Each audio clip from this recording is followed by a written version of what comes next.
إن الحمد لله نحمده ونستعينه ونستغفره ونعوذ بالله من شرور أنفسنا ومن سيئات أعمالنا من يهده الله فلا مضل له ومن يضلل فلا هادي له أشهد أن لا إله إلا الله وحده لا شريك له وأشهد أن محمدا عبده ورسوله لا نبي ولا رسول بعده اللهم صل وسلم وبارك وكلم على نبينا محمد وعلى آله وأصحابه ومن تبع الهدى إلى يوم الدين أما بعد قال الله تعالى في القرآن العزيز أعوذ بالله من الشيطان الرجيم وسارعوا إلى مغفرة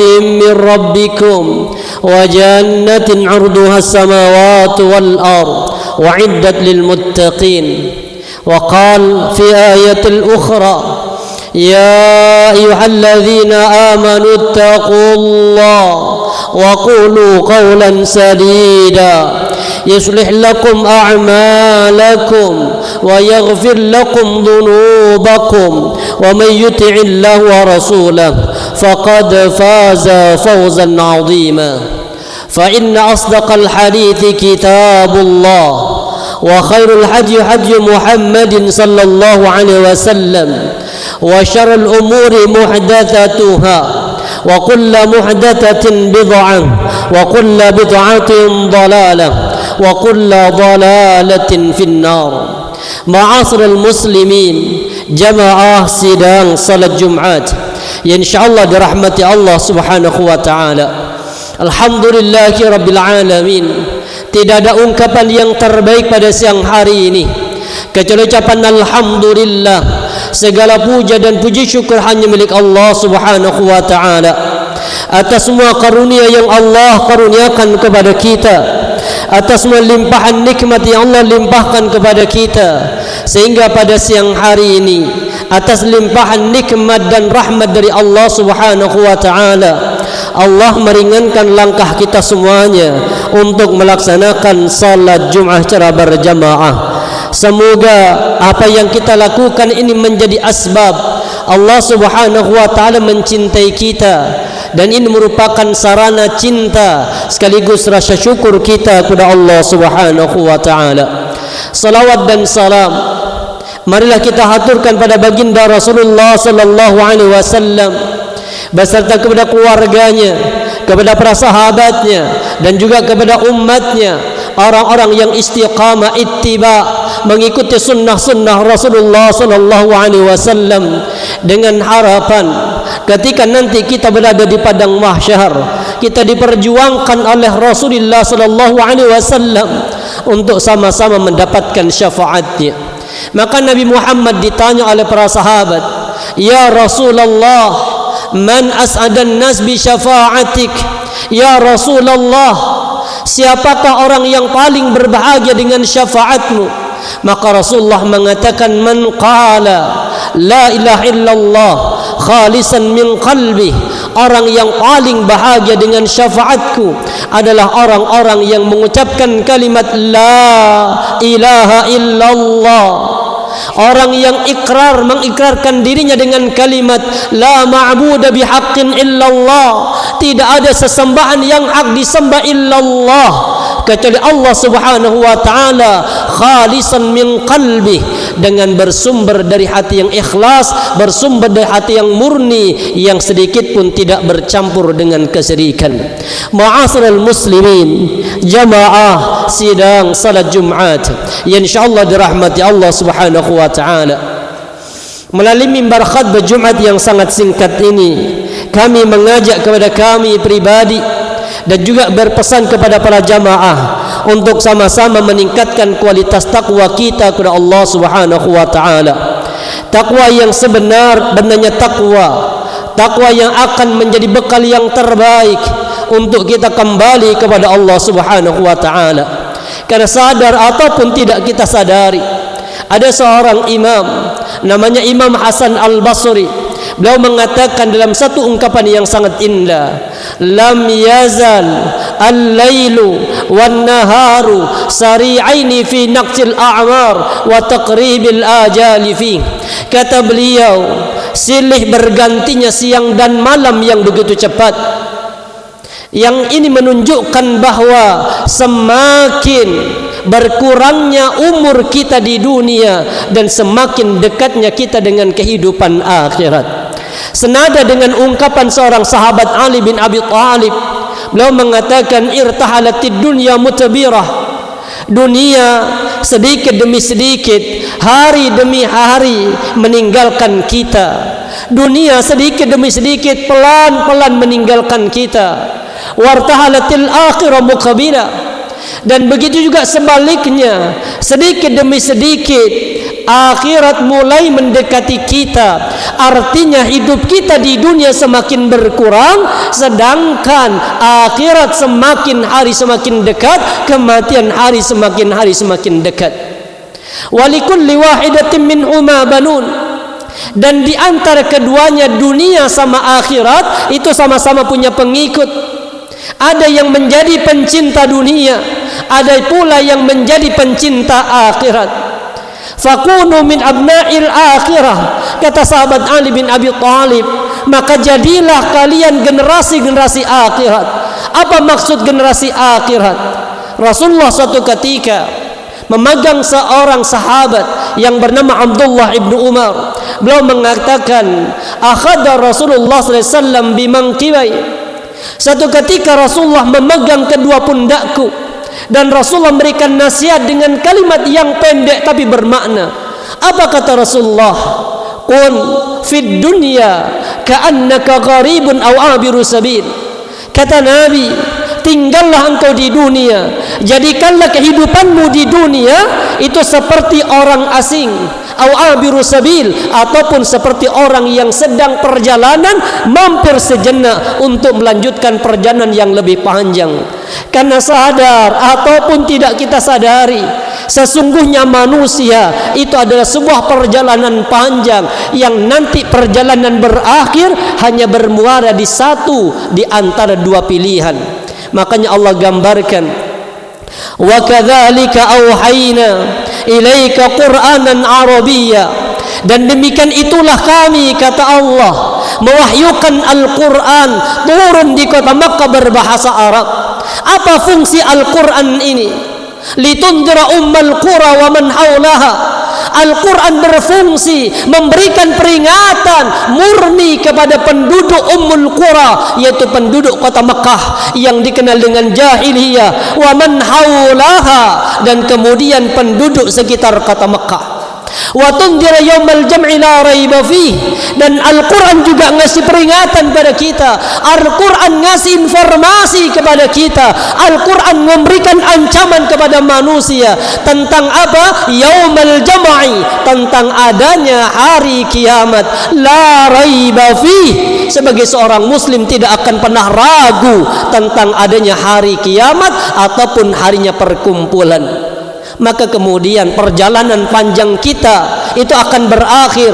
Fariqun fil jannati, manusia akan berakhir perjalanan panjangnya ketika sekelompok manusia itu dimasukkan oleh Allah ke dalam surga, dan na'udzubillah, sebagian kelompok manusia dimasukkan ke dalam as-sa'ir, ke dalam neraka.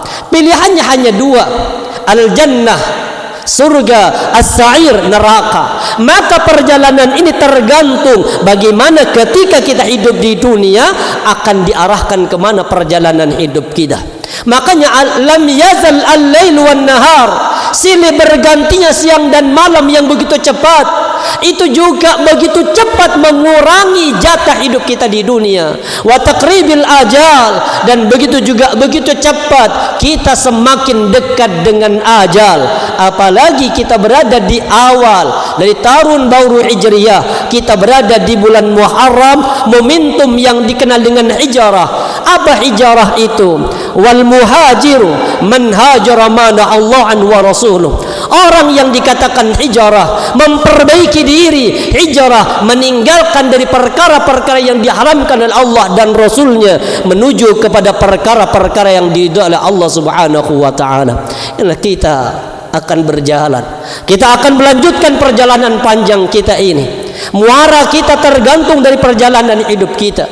Makanya Imam Ibnu Katsir ketika menafsirkan ayat wala tamutunna illa wa antum muslimun, dan jangan sekali-kali kalian mati illa wa antum muslimun, kecuali kalian mati dalam keadaan berserah diri ataupun dalam keadaan muslim. Beliau mengutip satu kaidah umum. Apa kaidahnya? Beliau mengatakan yamutul mar'u ala ma 'asha alaih. Orang itu akan mati sesuai dengan kebiasaannya. Wa yub'atu ala ma mata alaih, dan nanti orang itu akan dibangkitkan dari kubur sesuai dengan model kematiannya. Maka tolak ukur orang sukses atau tidaknya tergantung dari perjalanan hidupnya. Husnul khatimah ataupun su'ul khatimah tergantung dari kebiasaan hidupnya. Ada orang yang mati dalam keadaan salat, berarti dia sudah membiasakan hidupnya istiqamah bertakarrub kepada Allah, menaikkan ibadah salat. Ada orang yang mati dalam keadaan tilawatil Quran, berarti orang ini istiqamah, menyiapkan dirinya untuk mati dalam keadaan tilawatil Quran. Bahkan na'udzubillah, ada orang yang mati dalam keadaan berzina, ada orang yang mati dalam keadaan bermaksiat. Maka tergantung kita akan ada di mana. Momentum kita untuk hijrah, memperbaiki dari kebodohan kita, hijrah menuju kepada ilmu. Dari tilawatil Quran kita yang tidak benar, kita memperbaiki untuk menjadi orang yang lebih baik. Dari kemaksiatan kita tinggalkan menuju kepada ketaatan kepada Allah Subhanahu wa ta'ala. Dari kejahiliahan, dari kebodohan menuju luasnya ilmu agama Islam ini. Karena Rasulullah, karena Allah Subhanahu wa ta'ala menggambarkan di dalam surah Ar-Rum ayat yang ke-7, Allah itu mengancam orang-orang yang kafir. Siapa orang yang kafir itu digambarkan oleh Allah? Ya'lamuna zahiran minal hayatid dunya. Orang kafir itu hanya tahu tentang konsep kehidupan dunia. Orang kafir itu hanya mengejar tentang ilmu-ilmu dunia. Wa hum 'anil akhirati hum ghafilun. Sedangkan mereka orang-orang kafir tentang urusan akhirat mereka termasuk orang-orang yang lalai. Makanya Rasulullah mengatakan dalam satu hadisnya, innallaha yubghidu kulla 'alimin bid dunya jahilin bi amril akhirah. Sesungguhnya Allah Subhanahu wa ta'ala membenci. Siapa yang dibenci oleh Allah? Orang-orang yang alim dalam urusan dunia, orang yang berilmu dalam urusan dunia.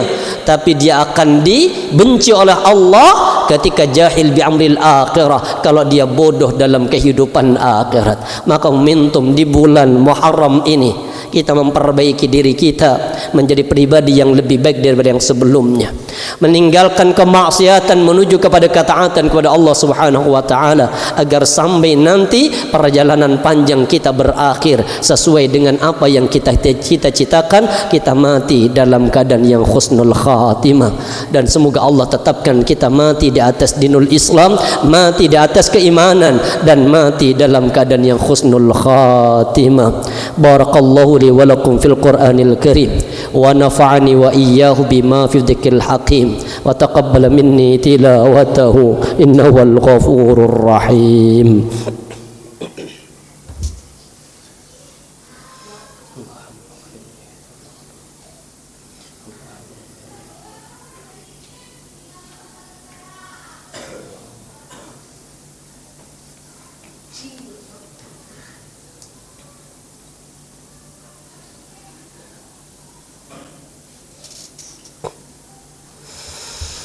إن الحمد لله نحمده ونستعينه ونستغفره ونستهديه ونتوب إليه. أشهد أن لا إله إلا الله وحده لا شريك له، وأشهد أن محمدا عبده ورسوله لا نبي ولا رسول بعده. قال الله تعالى في القرآن العزيز: أعوذ بالله من الشيطان الرجيم.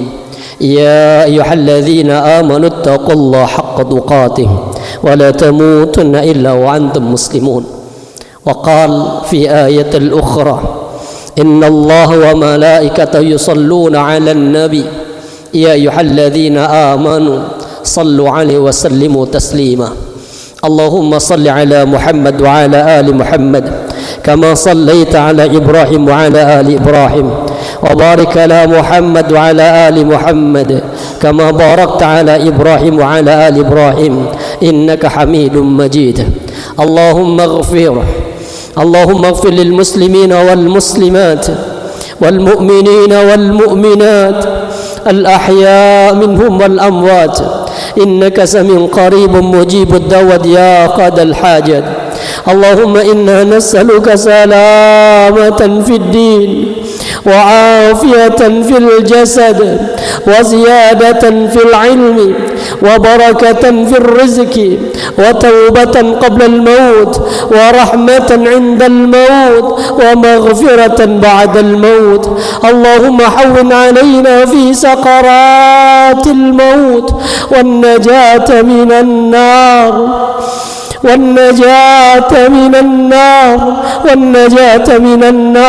والعفو عند الحساب اللهم أصلح لنا ديننا الذي هو عصمة أمرنا وأصلح لنا دنيانا التي فيها معاشنا وأصلح لنا آخرتنا التي فيها معادنا واجعل الحياة زادة لنا من كل خير واجعل الموت راحة لنا من كل شر اللهم لا تدع لنا ذنبا إلا غفرته ولا هما إلا فرجته ولا مريضا إلا شفيته ولا عسيرا إلا يسرته ولا حاج من حوائج الدنيا والآخرة إلا قضيت يا أرحم الراحمين يا أرحم الراحمين اللهم إنا نسألك إيمانا لا يرتد ونعيما لا ينفد ومرافقة محمد صلى الله عليه وسلم في أعلى جنة الخلد ربنا اصرف